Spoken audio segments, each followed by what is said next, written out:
Good morning students. आज हम बात करेंगे भारत में फसल प्रतिरूप की। भारत में फसल प्रतिरूप को जानने से पहले ये जानना ज़रूरी है कि फसल प्रतिरूप क्या होता है। फसल प्रतिरूप का तात्पर्य फसलों का इस प्रकार से प्रन्यास करना है कि उनसे अधिक उपज प्राप्त की जा सके, अधिक से अधिक लाभ प्राप्त किए जा सकें।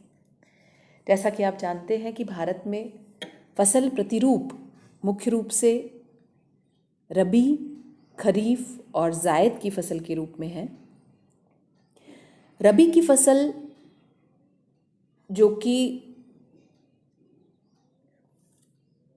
सितंबर अक्टूबर में बो करके मार्च अप्रैल में काटी जाती है,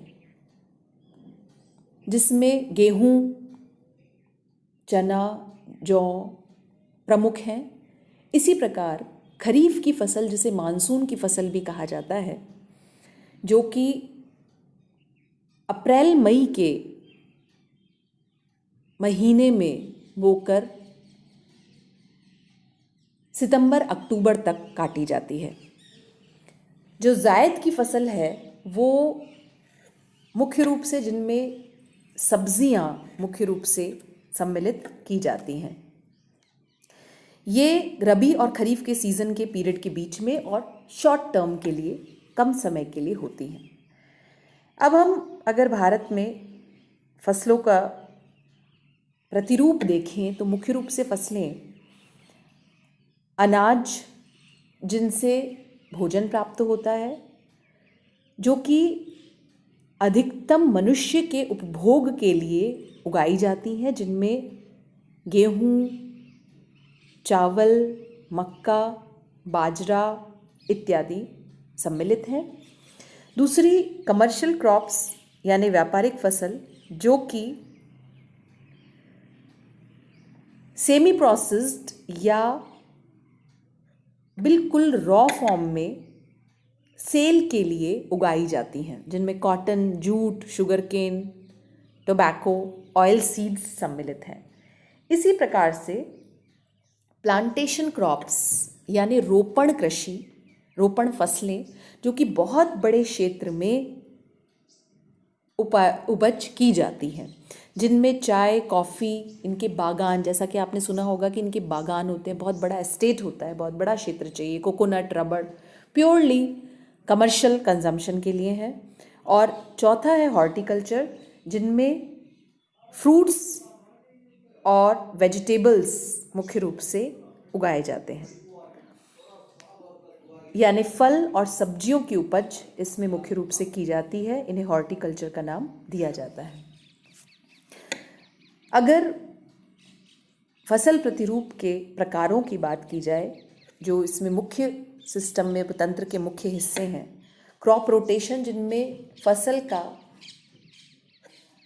मुख्य रूप से चक्रीकरण होता है। साल दर साल, हर साल नई फसल उगाई जाती है, नई क्रॉप उगाई जाती है, जिससे मिट्टी में आवश्यक पौष्टिक तत्व सम्मिलित हो सकें। इसी तरह इंटरक्रॉपिंग यानी दो या अधिक फसलों को उगाना इंटरक्रॉपिंग कहलाता है। Relay cropping,